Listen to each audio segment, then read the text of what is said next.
मैं वेदांत, आपका English companion. आज के लेसन में आपका बहुत बहुत स्वागत है। कल हमने बात की थी मोडेल्स के बारे में। याद करिएगा, हमने शुरुआत की थी एक कॉन्सेप्ट से, जहां हमें अगर किसी को कोई एडवाइस, कोई सजेशन, कोई फीडबैक, कोई ओपिनियन देना हो तो हम मोडेल वर्ड्स को यूज करके वो कर सकते हैं।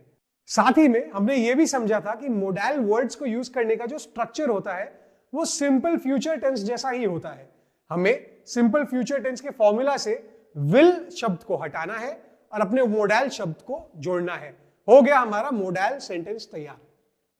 हमने ये भी देखा था कि मोडेल वर्ड्स की अलग अलग इंटेंसिटी होती है, यानी कि कोई काम के लिए हम एडवाइस दे सकते हैं या फिर कोई काम करने के लिए हम इंसिस्ट कर सकते हैं। इस चीज को हम बोलते हैं मोडेलिटी। मोडेलिटी यानी कि मोडेल शब्द की intensity goes all the way from हाँ मैं ये शायद कर सकता हूं टू मुझे ये करना ही होगा। आज हम मोडेलिटी को समझेंगे और ये समझेंगे कि अलग अलग मोडेल वर्ड्स की इंटेंसिटी क्या होती है।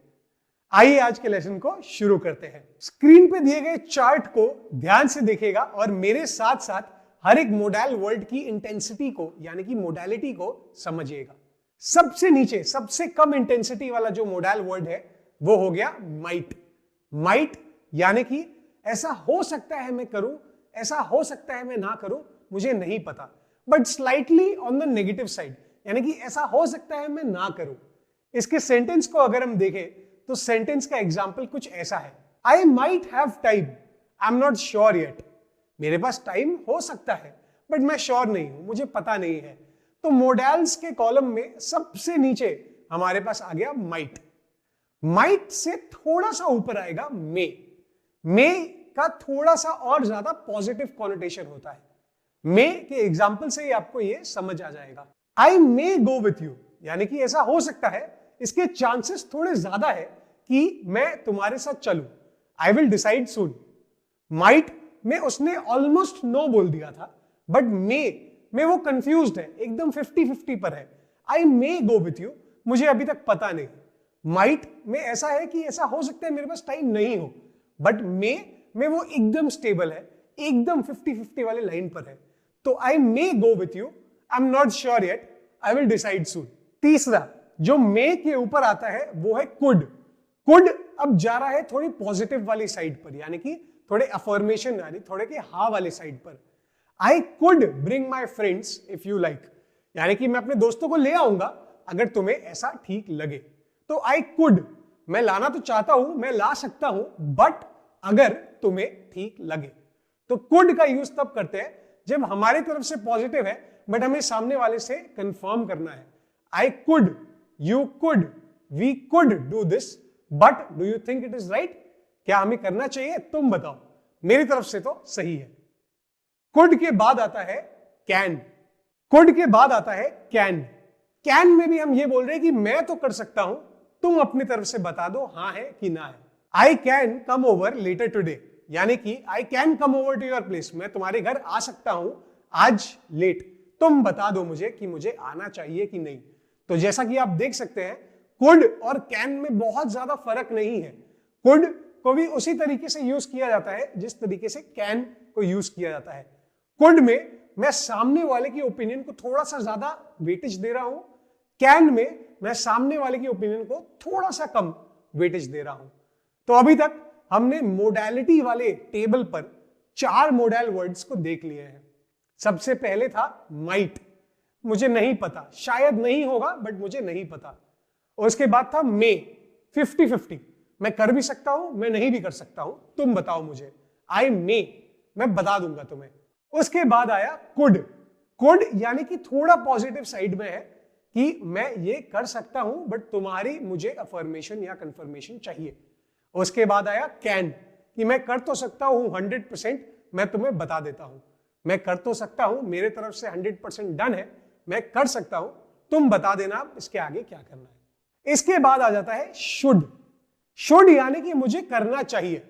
अगर हम इसको अपनी स्केल में बात करें तो आप देख सकते हैं should is very high up on the table, यानी कि मुझे ये काम मोस्टली करना चाहिए। सब बोल रहे हैं करना चाहिए। I should wake up early, यानी कि ये एक अच्छा चीज है, मुझे रोज सुबह जल्दी उठना चाहिए। I should probably leave tomorrow, मतलब इससे ये करने से अच्छा होगा। I should probably leave tomorrow, सबकी भलाई इसमें ही है कि मैं कल चला जाऊं, तो आई शुड लीव टुमारो। अगर हम 0 to 100 की स्केल पर बात करें तो जहां मे 50-50 पे आ जाता है, शुड अप्रोक्सीमेटली आप समझ लीजिए 80 तक आ जाता है कि मुझे ये काम करना तो चाहिए और मैं मोस्टली ये काम करूंगा, तो I should be doing this, I should do that. Finally इस टेबल के सबसे ऊपर यानी कि ऐसा मोडाइल वर्ड जो हमें बताता है कि हमें ये करना ही होगा, इज मस्ट। मस्ट यानी कि करना ही होगा। I must remember to call them, I must remember to call them, यानी कि ऐसा हो ही नहीं सकता कि मैं उन्हें कॉल नहीं करूं। आई मस्ट डू इट, मुझे ये काम करना ही होगा। यहां पर 0 to 100 की स्केल पर ये फुल 100 है। मस्ट अगर मैं बोल रहा हूं तो मुझे करना तो डेफिनेटली होगा। तो इस मोडालिटी के स्केल से हमें यह बात समझ आ रही है कि जितनी प्रोबेबिलिटी होती है उस एक्शन को करने की, उस हिसाब से हम मोडाइल वर्ड को यूज करते हैं। सबसे नीचे आता है माइट, यानी कि ऐसा हो सकता है मैं करूं, हो सकता है नहीं करूं, शायद मैं नहीं करूंगा। उसके बाद आता है मे, मतलब 50-50, और उसके बाद कैन, कुड, शुड, मस्ट, ये सारे 50 प्लस है। Must being 100 and may being 50। तो ये थे मोडालिटी अलग अलग मोडाइल वर्ड्स के। इससे हम ये बता सकते हैं कि किसी एक्शन को करने या ना करने की प्रोबेबिलिटी क्या है। ना करने की प्रोबेबिलिटी, हमने अभी तक मोडाइल्स के नेगेटिव सेंटेंसेस की तो बात की नहीं है, चलिए वो भी कवर कर लेते हैं। अगर हमें मोडाइल सेंटेंसेस के साथ कोई नेगेटिव कॉनोटेशन ऐड करनी है, यानी कि तुम्हें ये काम नहीं करना चाहिए, तुम्हें ये काम नहीं करना चाहिए, तो हम सीधा सीधा मोडाइल वर्ड के साथ नॉट का यूज कर लेंगे। तो शुड बन जाएगा शुड नॉट, कुड बन जाएगा कुड नॉट, मस्ट बन जाएगा मस्ट नॉट। इसके भी 3-4 एग्जांपल्स देखकर मोडाइल्स को एकदम क्लियर कर लेते हैं।